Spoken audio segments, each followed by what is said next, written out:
Sonia Sofía Ramírez Ramírez y les hablaré acerca del concepto del tornillo. Hola, ¿qué tal? Mi nombre es Tomás Rodríguez Guzmán, soy del grupo 503 y pertenezco al equipo 7. Hola, muy buenos días, mi nombre es Nociel Silva Zárate, soy del grupo 503 y pertenezco al equipo 7. Soy el alumno Francisco Emanuel Torres Cortés del grupo 503 del área físico-matemático y pertenezco al equipo 7. Esta es una pieza metálica que consta de dos partes. La primera es el cuerpo. Este es alargado y tiene una forma cilíndrica de forma rascada. De ahí tenemos la cabeza, en donde se ejerce la fuerza necesaria para ser pisada la superficie, ya sea la pared o cualquier otra. Su utilidad principal es unir o sujetar los cuerpos. La mayoría están hechos de aluminio o acero. Los tornillos se miden normalmente en milímetros en el sistema métrico decimal o pulgadas en el sistema inglés. Cabe mencionar que la relación entre la longitud y el diámetro es proporcionada, es decir, que a una cabeza pequeña le corresponde un cuerpo proporcional a su diámetro. Algunos de los tornillos más utilizados son el tornillo para madera. Tiene la punta más estrecha y afilada para abrir camino en la madera. El tornillo autotaladrante, su punta es una broca para abrir su propio camino a través de la chapa. Y por último, los tornillos de rosca métrica. Son los más usados y los que tienen mucho más variedad en sus cabezas. Historia del tornillo. Se considera que el inventor del tornillo es Arquímedes en el siglo III a.C., ya que Arquímedes en el siglo III inventó una máquina elevadora, la cual consistía en un sistema de espiral incorporado en un cilindro, en el cual el tornillo ya estaba incorporado a una manivela que giraba a grandes velocidades, lo cual producía la elevación de agua, que en ese tiempo fue un sistema de riego, pero pues la idea del tornillo ya estaba ahí. Al principio el tornillo se trataba de un clavo en el que se le hacían dar 2 vueltas al final para tener una mayor resistencia o aguante y no se desclavara con facilidad.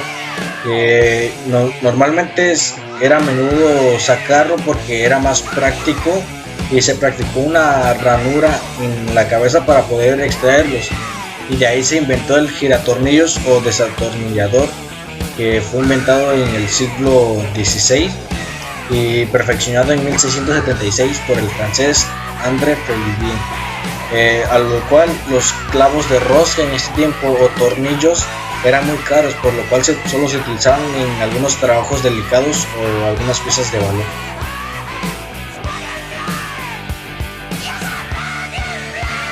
Diagrama del tornillo. En un diagrama del tornillo podemos obtener algunas características visibles, como son su diámetro mayor, el diámetro medio y el diámetro interior. Dentro del espiral que forma el tornillo podemos observar algunas características, como son la raíz, la cresta de la rosca, el ángulo de la rosca y el paso, que es la distancia entre las crestas y la separación que existe entre ellas.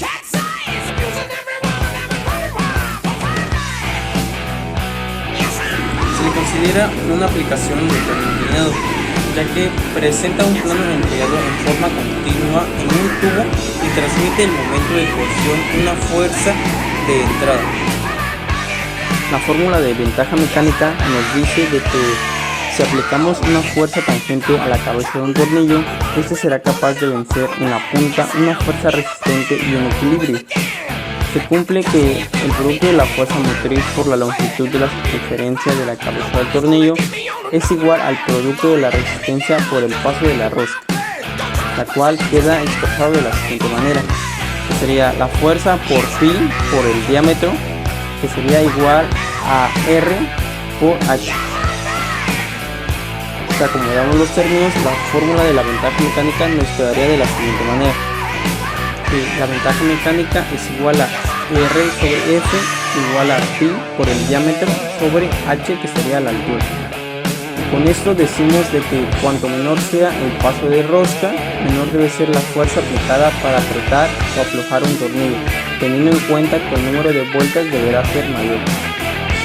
La fórmula de la ventaja mecánica real nos dice de que la ventaja mecánica real va a ser igual a la fuerza de salida sobre la fuerza de entrada. La fórmula de la ventaja mecánica real nos dice de que es la relación de la distancia de entrada y la distancia de salida, por lo que el modelo matemático se expresa de la siguiente manera, que sería la ventaja mecánica ideal igual a 2pi por el radio sobre p.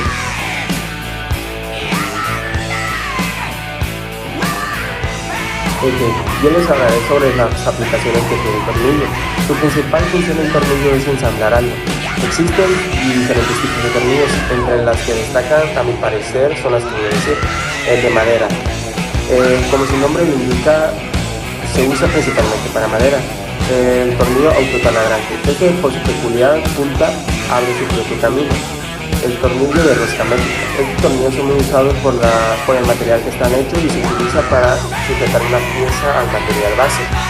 Los tornillos de acero inoxidable son la mejor opción para proyectos de exterior. Los tornillos de latón.